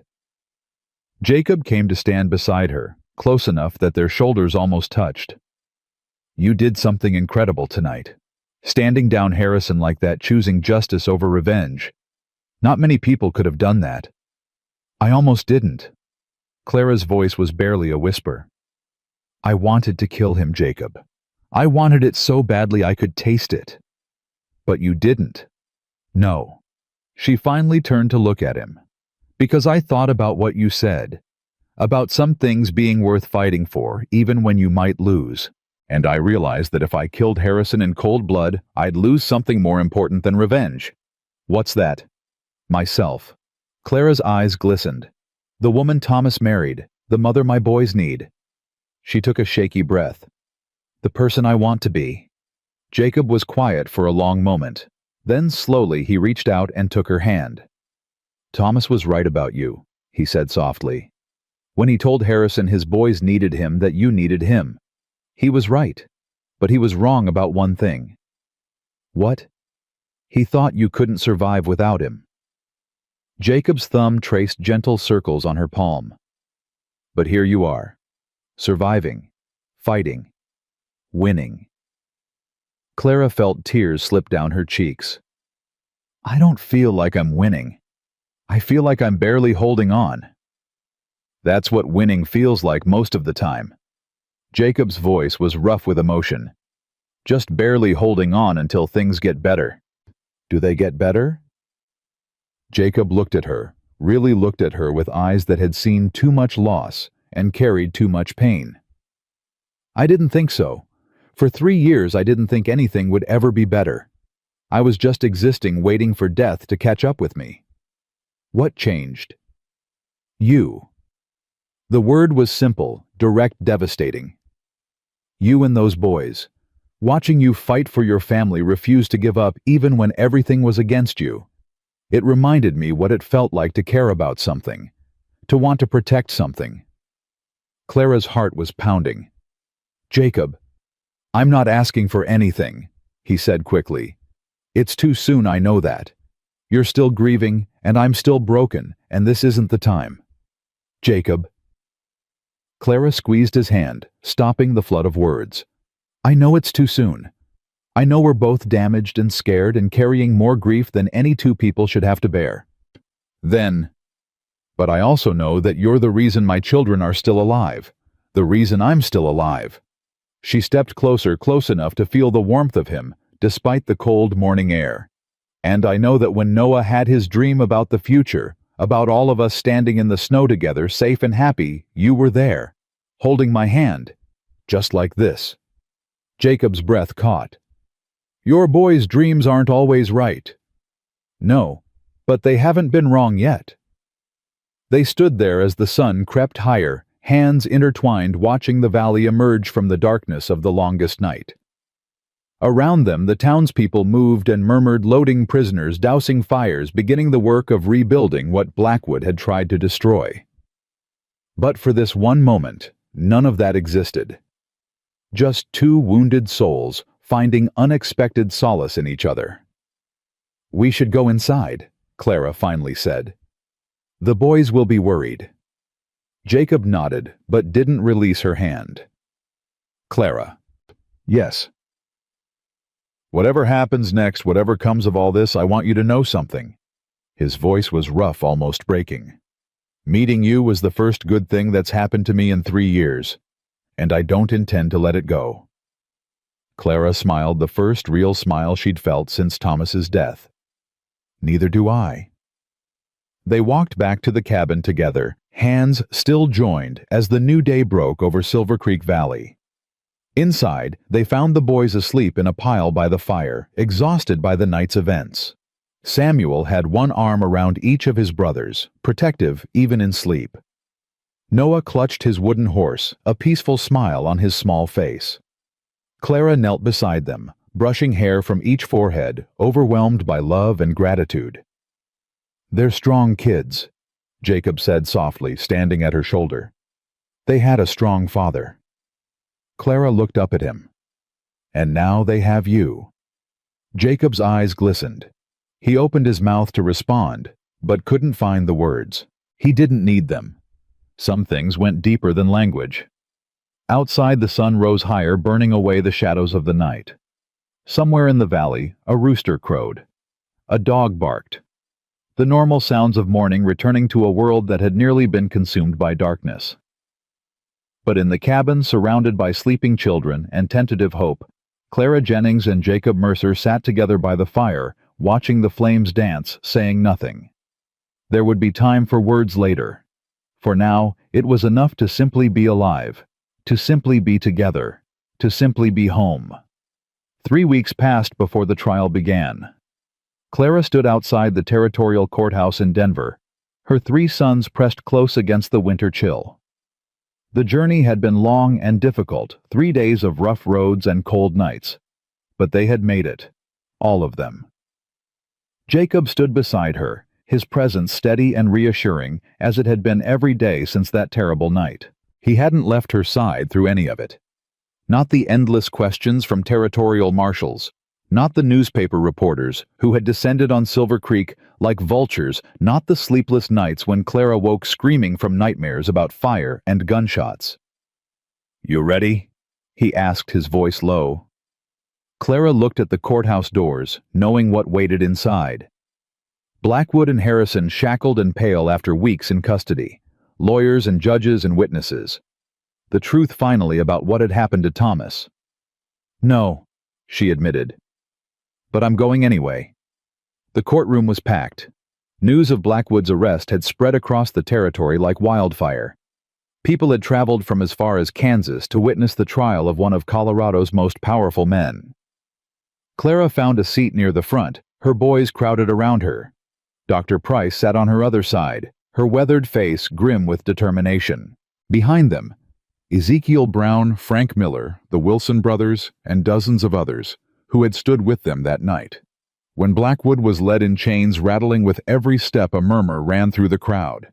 The man who had terrorized Silver Creek for a decade looked diminished, somehow smaller. His white hair was unkempt, his expensive clothes wrinkled, but his eyes still held that cold fury Clara remembered.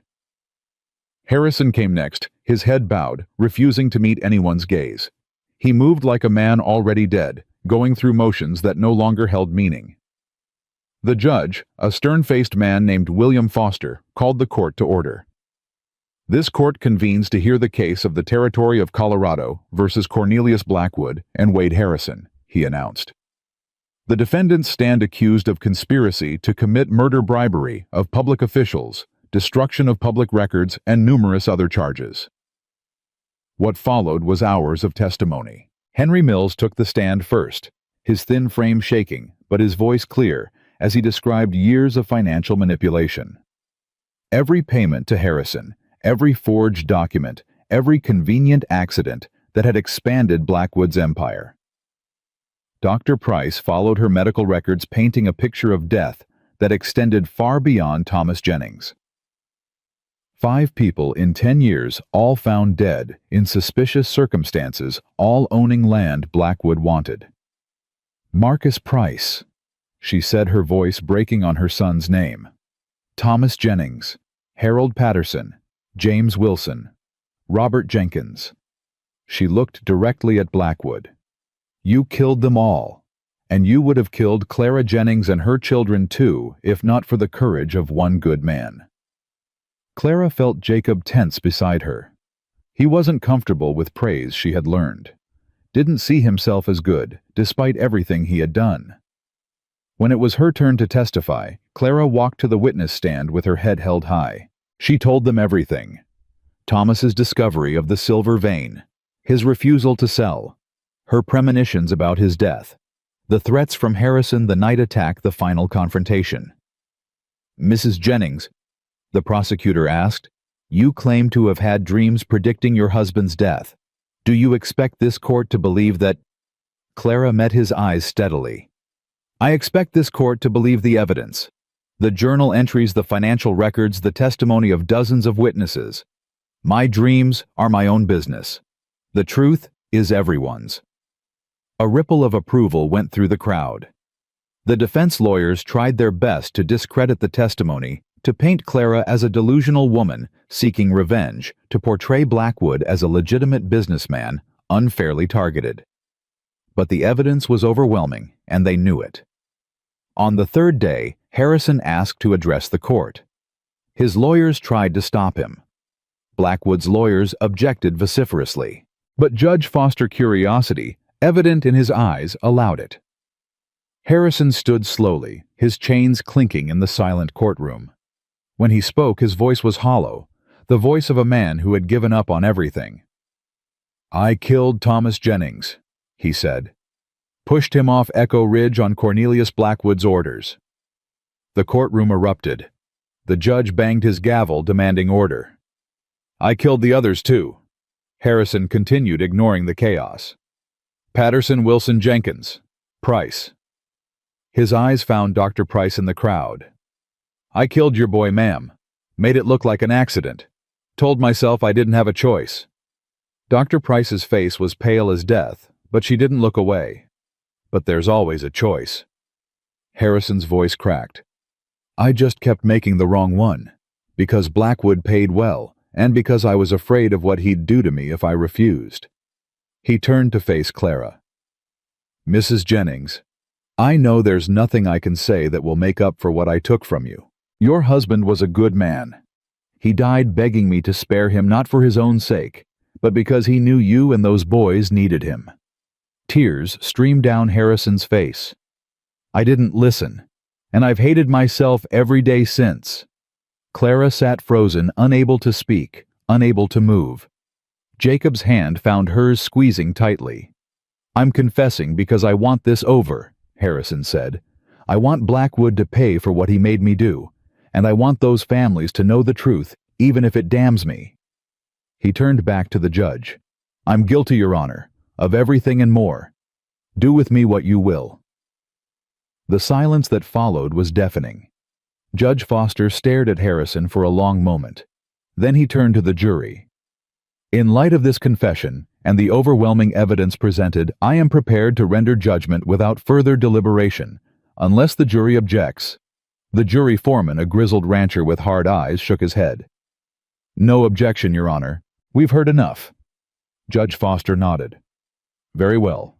Cornelius Blackwood, you are found guilty of conspiracy to commit murder, bribery of public officials, fraud, and destruction of evidence.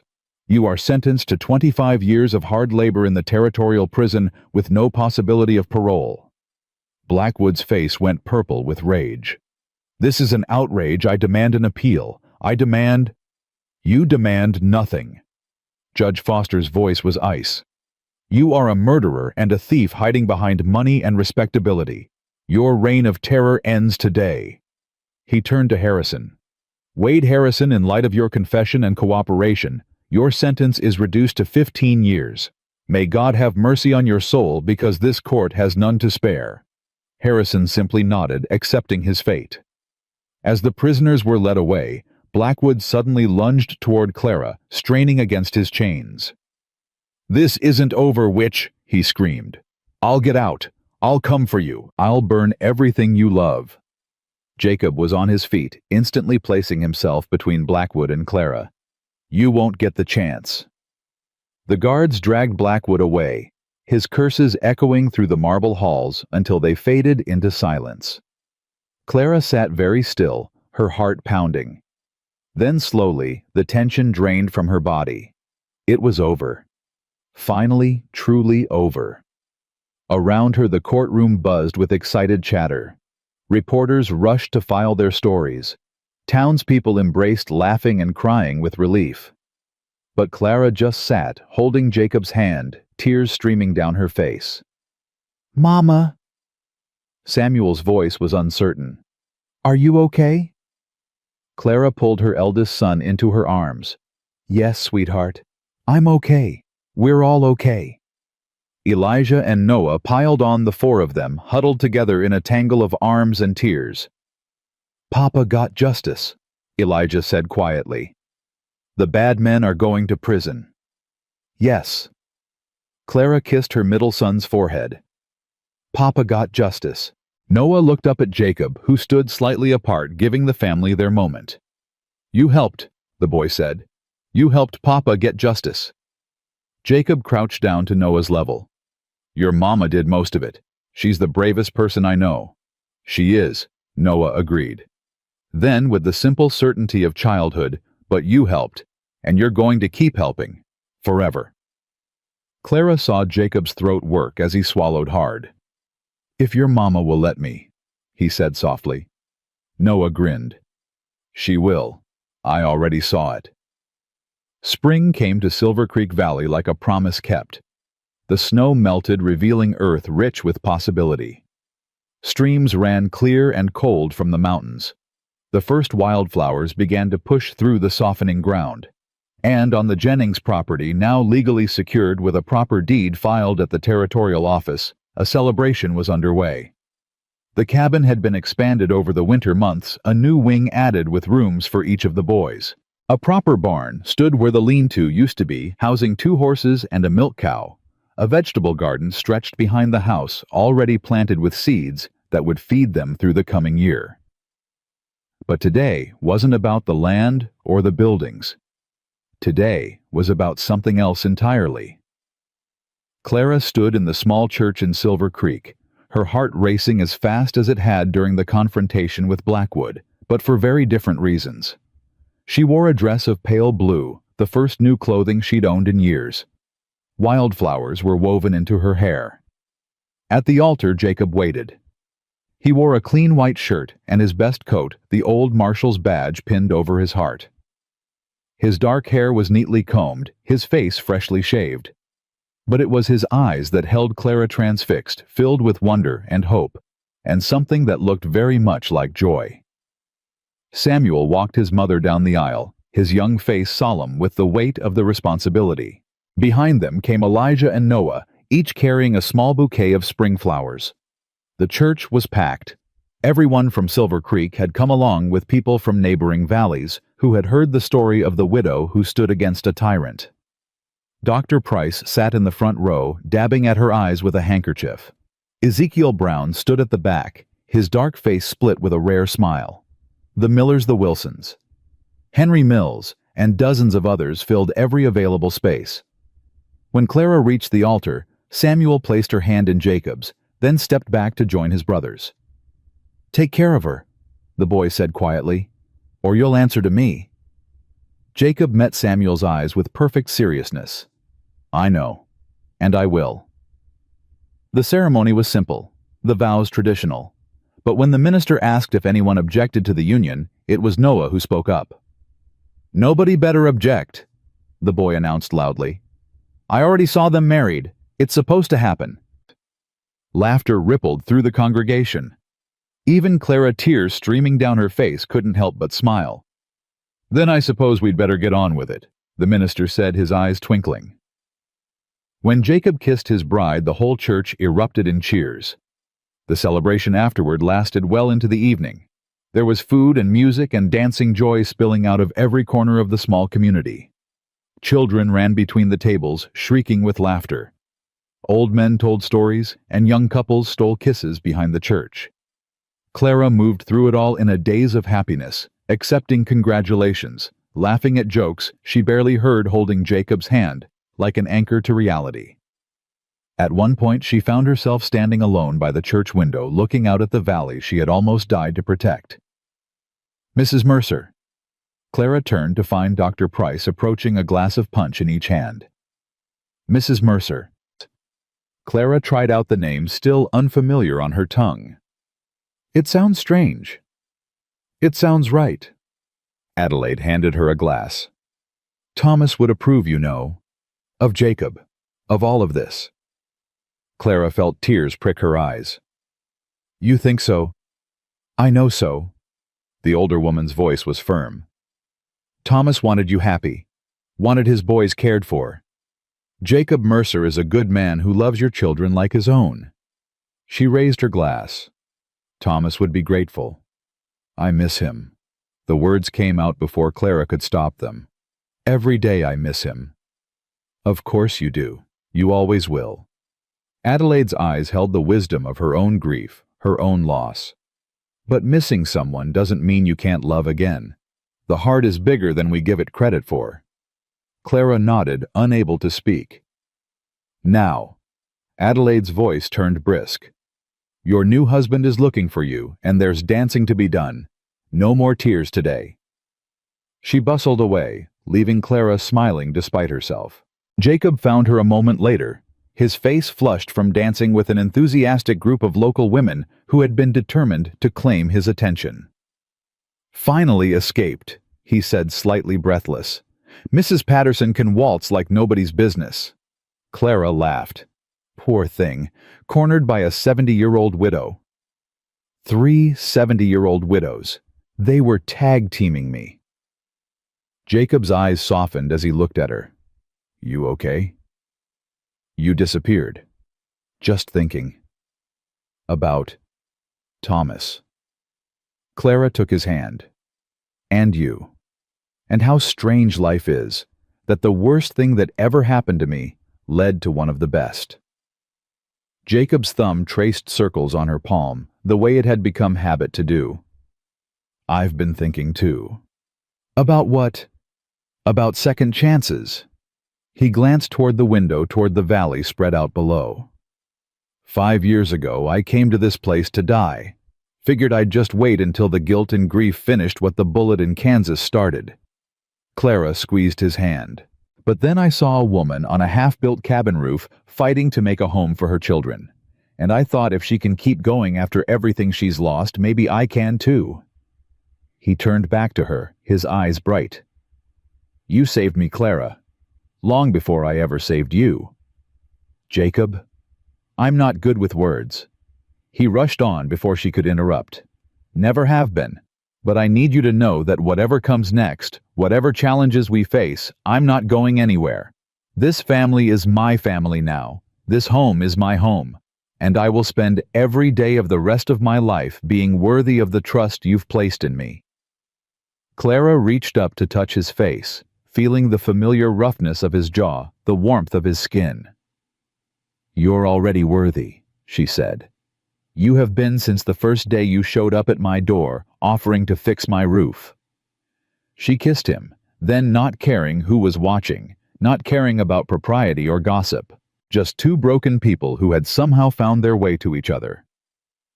When they pulled apart, they found 3 small faces watching them with varying expressions.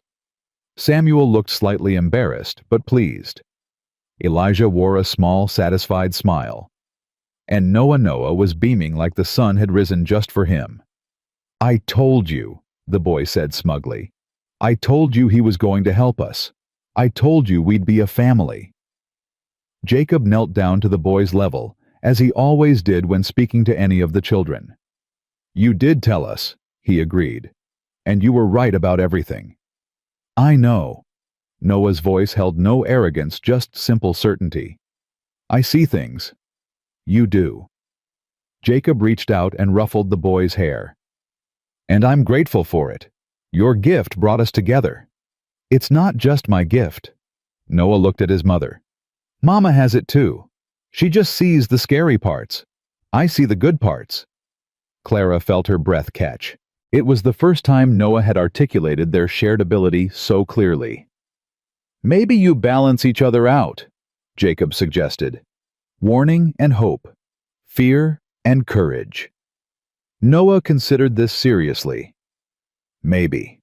But I think it's more than that. He looked between his mother and new father with those strange, knowing eyes. I think the gift shows us what we need to see when we need to see it, so we can make the right choices. Out of the mouths of babes, Clara thought. Wisdom beyond years wrapped in a child's simple words. Well, Jacob said, standing and offering Clara his hand. Whatever the reason, I'm glad you saw what you saw, all of you. He gathered the whole family into his arms. Clara, Samuel, Elijah, and Noah, holding them tight as the celebration continued around them. What happens now, Pa? Samuel asked, the word still new, but growing more comfortable each time he used it. Jacob looked at Clara, and she saw her own hopes reflected in his eyes. Now, he said, we live. Summer brought growth. The garden flourished. The silver mine on the Jennings, now Mercer property, began operations under fair practices, the profits shared among all who had suffered under Blackwood's regime. Samuel learned to ride properly, becoming Jacob's shadow on the daily rounds of their expanded property. Elijah discovered a talent for drawing, filling endless pages with sketches of the valley he loved. And Noah, strange and wonderful. Noah continued to see glimpses of what might be guiding his family through small challenges with quiet certainty.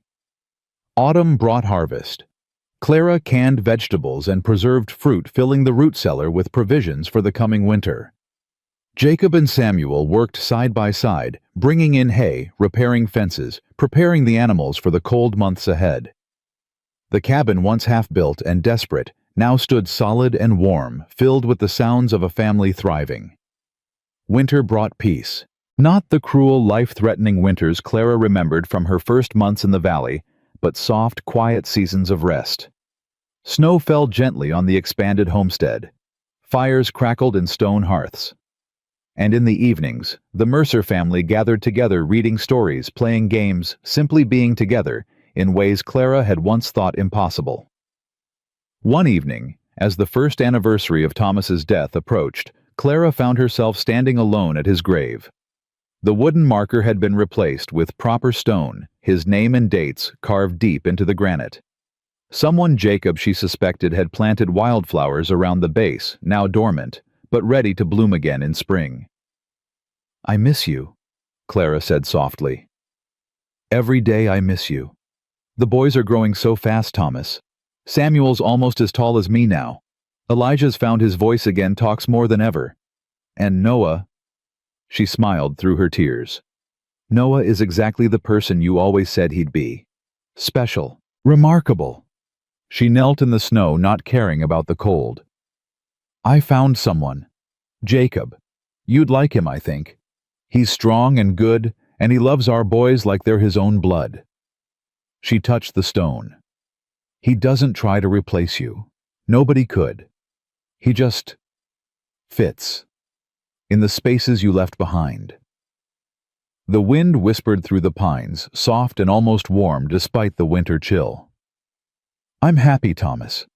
For the first time since you died, I'm actually happy. And I need you to know that being happy doesn't mean I've forgotten you. Doesn't mean I love you any less. Her voice broke.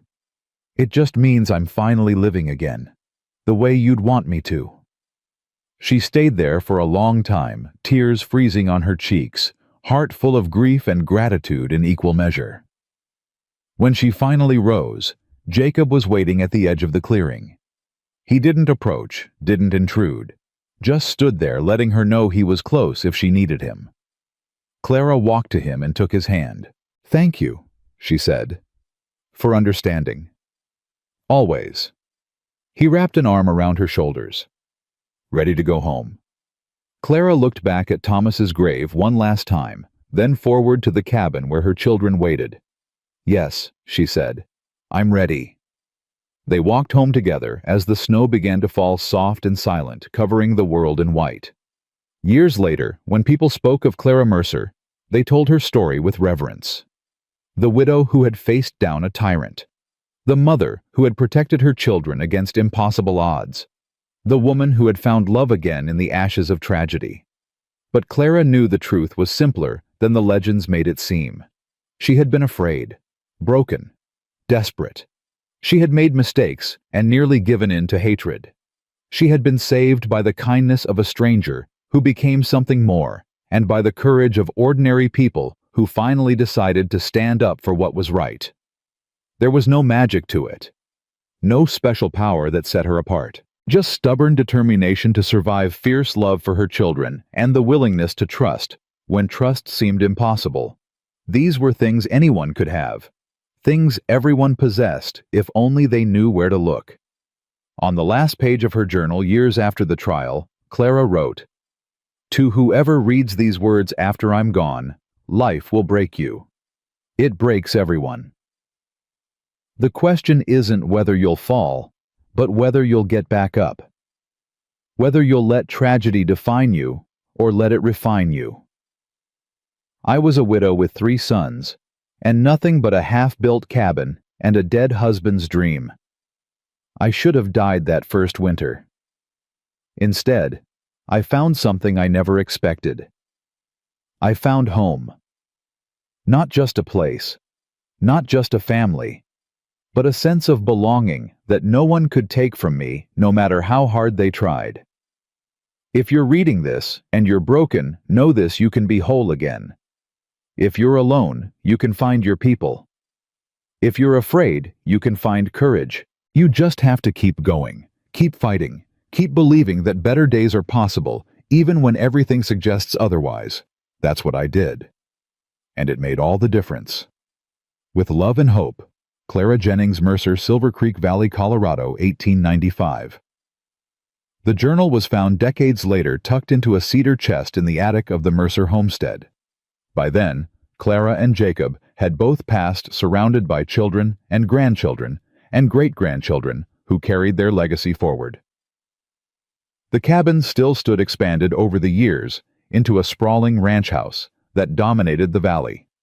The silver mine had made the family wealthy, but they had used their fortune wisely, building schools and hospitals and churches throughout the territory. Samuel became a lawyer fighting for justice the way his mother had taught him. Elijah became an artist whose paintings of the Old West hung in galleries across the country. And Noah, strange, wonderful Noah, became a doctor using his gift to sense what his patients needed in ways that defied medical explanation. They all had families of their own. They all told their children the story of the widow who refused to give up and the cowboy who found redemption in protecting her. And every year on the anniversary of their parents' wedding, the Mercer descendants gathered at the old homestead to celebrate. They came from across the country, doctors and lawyers and teachers and ranchers, all united by blood and by the legacy of 2 people who had chosen love over fear, justice over revenge, hope over despair. The story of Clara and Jacob Mercer became legend, passed down through generations like a precious heirloom. It changed in the telling, of course, the way all stories do. But the heart of it remained true. A widow found hope when all seemed lost. A broken man found purpose in protecting her. Together they built something that would endure long after they were gone. And in the end, that was all that mattered. Not the silver in the ground, not the battles fought, or the enemies defeated. Just love, persistent and stubborn, refusing to surrender even in the darkest hour. Love was the inheritance they left behind. Love was what remained. The snow fell gently over Silver Creek Valley, covering the world in white, peaceful and eternal. And somewhere in the wind, if you listened closely, you could almost hear Clara's voice whispering the words that had carried her through the worst of times. "You're home now. You're finally home."